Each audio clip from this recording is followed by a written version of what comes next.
थानाय 4 अक्टोबर हरियाणानि 90 आसुक थायो विधानसभा चंबारि सेंजाकमानि बोट पाइमन यागुलोनो हरियाणाव कांग्रेस हाफां खाथर जागनाय खनै नुकजाकमानि एग्जिट पोल फियाबा उल्टा अंगै थांखा एग्जिट पोल हरियाणाव खाथर जागनानि नायवि टंखा बीजेपी कराकसालो लेखामुने पहिला रगोनो कांग्रेस बदल कपलाय अंगनाय आबु नुकुइ मानफानो सालतरक तरके लाइखिनो नुकुइ मानका हाफां खानानि नायवि टंखा बीजेपी हाफां आशालो कक्तुम थुमनायनि बसकांगो हरियाणानि रेजल्टनो तैवि खुखेंखा बसाकलाय हरियाणानि बीजेपी प्रभारी एबा हासिनी कचा मंत्री अकरा एबा लोकसभानि दागिफां बिप्लव कुमार देवनो खाकाहाम याफारो खनाय आबुनि लगेवा आशालो दालबेदाल थाइनि नायकलनाय ते हाकोतरनि मंत्री वक्रक यूनियन होम मिनिस्टर नो बो खाकाहाम याफारखा मंत्री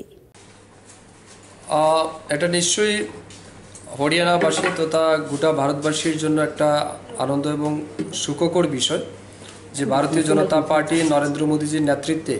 তৃতীয়বার হরিয়ানাতে জয়ের দ্বারা অব্যাহত রেখেছে। আমি তার জন্য সমস্ত হরিয়ানার ভারতীয় জনতা পার্টির কার্যকর্তাদের হৃদয় থেকে অনেক শুভেচ্ছা এবং অভিনন্দন জানাচ্ছি। পাশাপাশি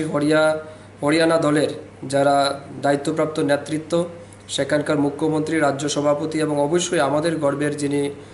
রাজ্যের নেতৃত্ব মাননীয় বিপ্লব কুমার দেবজি, ওনাদেরকেও আমি অনেক শুভেচ্ছা এবং অভিনন্দন জানাই। আমি বিশ্বাস করি নরেন্দ্র মোদীজির নেতৃত্বে জেপি নাড্ডাজি, অমিত শাহজি এবং আমাদের হরিয়ানার যিনি বর্তমান প্রভারী বিপ্লব দেবজি এবং সেখানকার মুখ্যমন্ত্রী, রাজ্য সভাপতির নেতৃত্বে এটা একটা বিশাল বড় জয় এবং হরিয়ানার মানুষ প্রমাণ করে দিয়েছেন যে মানুষ ভারতীয় জনতা পার্টির বিকাশমুখী সরকারের সাথে রয়েছেন। মানুষ বিকাশমুখী সরকারের উন্নয়নে যথেষ্ট খুশি এবং তারই প্রতিফলন কিন্তু হরিয়ানার এই ফলাফল থেকে আমরা পাচ্ছি। Bureau report কক্ষরাং।